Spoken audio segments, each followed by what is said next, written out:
because I knew, oh my God, this is like a hot knife through butter.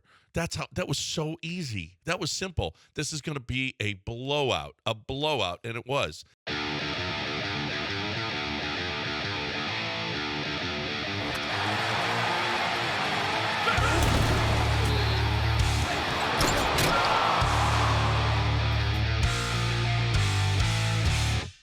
Good Tuesday morning, everybody. John and Lance along with Dal for the next 3 hours celebrating.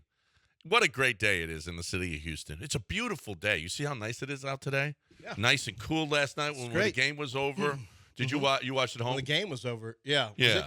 We were out last night watching, and we had a good time. No, because it wasn't after it rained. It was like, hey, what the hell's all this blanket of humidity? And so it must have cooled overnight. It cooled. Yeah. No. I woke up this morning. It was great.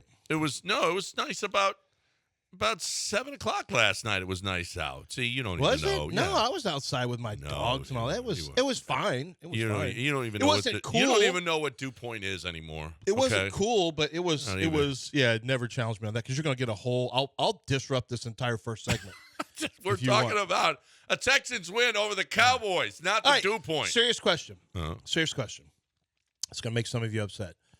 I came on here yesterday and I said, mark this down at 7:05, Dell. Texans going to score a bunch of points. They'll score in the second half. They'll do this and that, and everyone will feel totally different about everything. Do you feel totally? The Texans ended up winning 34-10. Was that the final? Yeah, something like that. Do you feel totally different? I feel better with Nico there. Yeah, I do, but I don't feel as different. Honestly, don't feel as different as I thought I was going to. And I think some of it is because I just can't get my quarterback to throw like he did last year.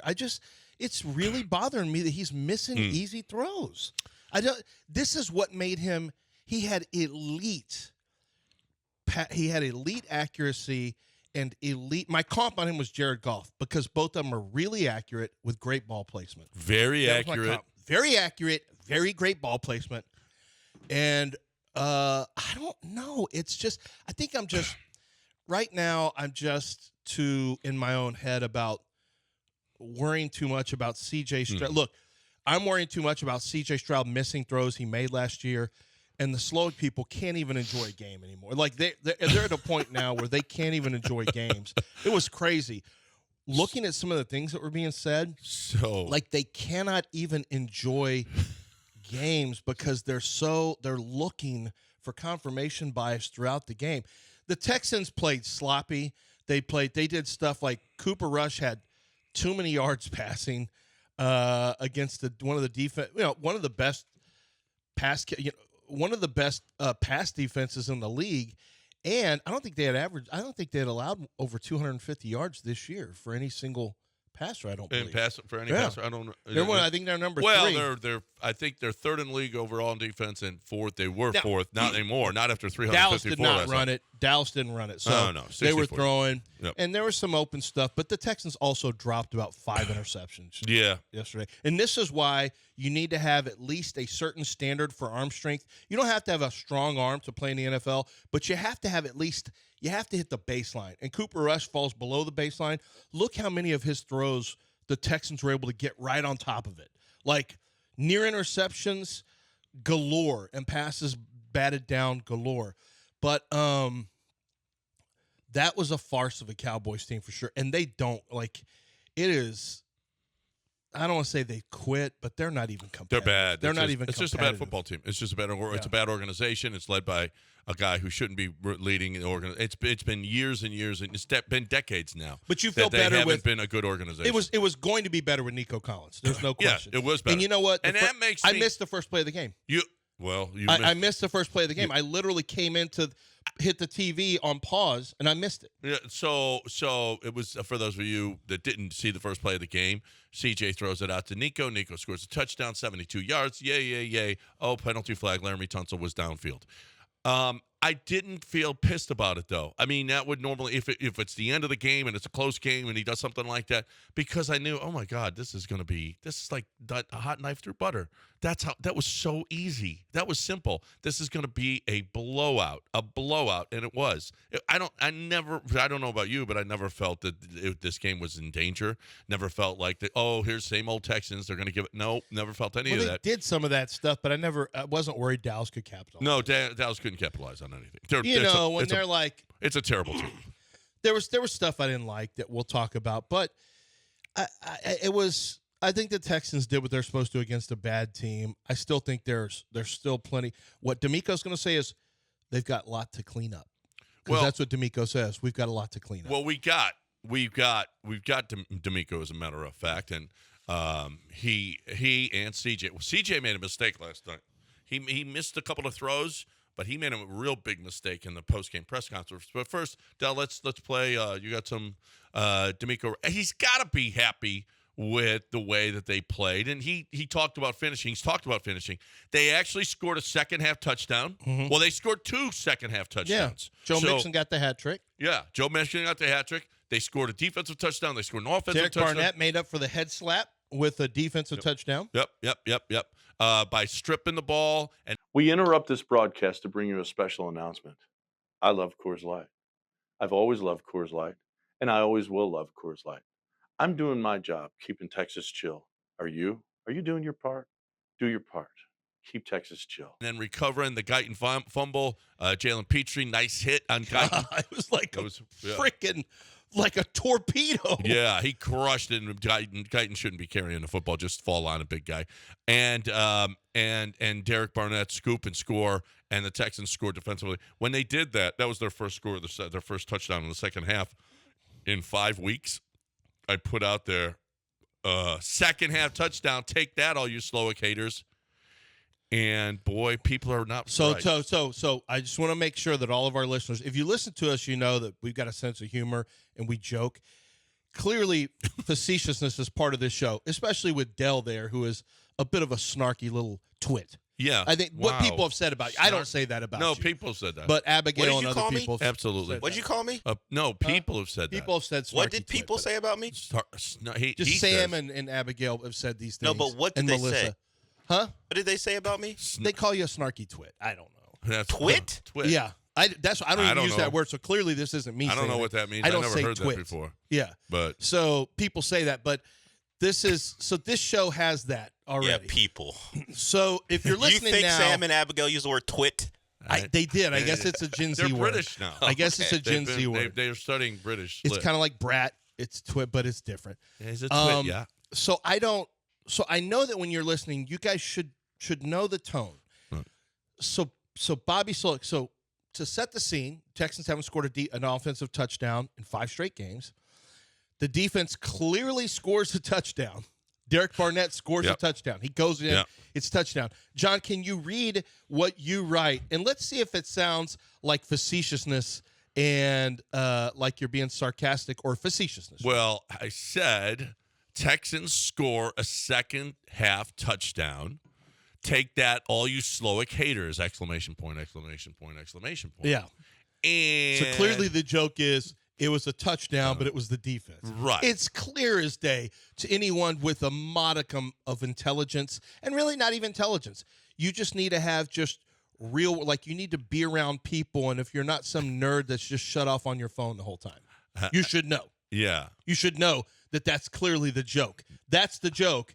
A defensive touchdown was scored, and John made a comment about the offensive coordinator. Right. Okay, that's the joke. It's a joke. Well, it was the defense that scored. Wilbur said this. Okay, so we got Wilbur first up. Chimed in. It was the defense that scored the TD. RJ in Clear Lakes doesn't count. Not by offense. Really? Yeah, good take, John. Only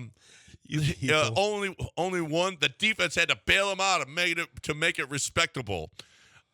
Defending Slowick is very cringe. It was an ugly win at best. Lane said that.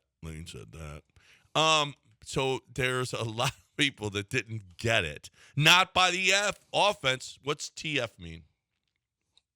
The F The and- F. TF. The F. Yeah. Not by offense. TF. LOL. Slow wit. It's not bad, actually. That's not bad. STFU. Slowick sucks A. Okay. I mean, it was a joke, I think. I think that was a joke. And the thing is, depending on when they saw it, they're not even going to like the fact that they think you're talking about that tack on touchdown at the end. Like, oh, right. They might have thought They might see it later and go, whatever. That He game was still- over already. Doesn't matter. That Yeah. people who can't tell the difference between a joke and real are going to come Right, after right, you. right. Well, if they thought it was after that touchdown, then I could see where they're like, he still sucks. Yeah, I think He that's where that still comes sucks. from. Oh no! Yeah. There are people who literally Literally, can they thought- barely get through with their days. I know. There's just one guy that's been a long time listener that I like. He's so in his head right now. Like I don't think he can.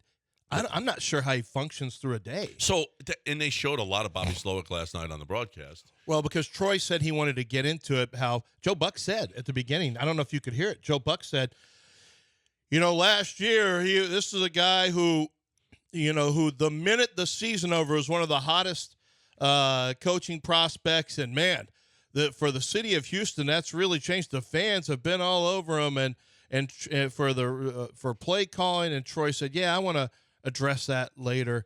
And I don't know that he did. I didn't ever hear Troy really get into it. Maybe he did, and I missed it because I was also trying to go through with the Rockets. But I didn't hear him address it. I didn't think there was. I mean, there's always, for me, play calling is about situational. It's not about CJ throws an interception and Slowick called an interception play like some people do. I don't. Those people are too dumb to talk to anymore. Right. But or they're just too biased and whatever. But like a third and inches, and you try to throw, and look, it was an off target throw by CJ. CJ should have never thrown that ball. Joe Mixon was a bully again last night. Mm-hmm. It's third and inches, and you run hurry up. You just give the ball to Mixon and let him get his I yard. didn't get that play. I didn't get What that play why at are all. you throwing the ball, I Bobby? didn't get That made no sense. Only if you're going to go for it on fourth down. You Yeah. said, you know what? Yeah. Yeah, okay. But every time We're you going to hurry take up, a shot here. I've never seen a hurry up. A hurry up always runs into a run. Always. It never runs into a pass. Apparently, I don't know, Sarge, I don't know, because he may have heard this from somebody. He said that, you remember the pitch play, the wide pitch play around the goal line where Mixon got stopped? He said CJ checked into it because he was, because I'm like, I don't know why Sarge would have said that. Like, that's a random thing for somebody to say unless you heard it. During somebody? the game he said it? How would he know Yeah, during the game. That's what I don't. That's why I don't know why he would know that CJ checked into it unless he saw something. Because basically the play was into a loaded front. Like there were the numbers were bad on that side. So it was near the goal line. It was one of these. The Texans can't execute near a goal line if they're too far out. They either hold, which they did again yesterday. They held and ended up having to kick a field goal. Then you had that toss play. But there's two things that I had a problem with. I thought Bobby Slowick called a fine game. I didn't have any problem with it. I did have individual plays, the third and short, and then this scored a touchdown, but why in the world did he go to an 11 personnel, which is 3 wide receivers set? Tank came in. It was either Woods or Mechie came in, and they blocked down. The play was not designed to bounce out to the right. It's when Joe ran to the right, got a touchdown, and then went little on 31. Joe just made a play himself because there was penetration. What are we doing putting littles in there in a condensed formation to block again? Like, what are we doing? I thought we were done with this on Tank Dell. No, Bobby, no. Again. Yeah, get him out of there. Again. Yeah, it was a condensed formation. So I had problems with that. Those are individual things I had problems with. But the Texans, He hates the why does he hate the team? Why does he want Tank in there blocking as a guard again? I don't get that. It makes me nuts. It kind of makes me nuts. But I'm just going to have to live with it, I guess. I'm just going to have to live with Tank at guard forever.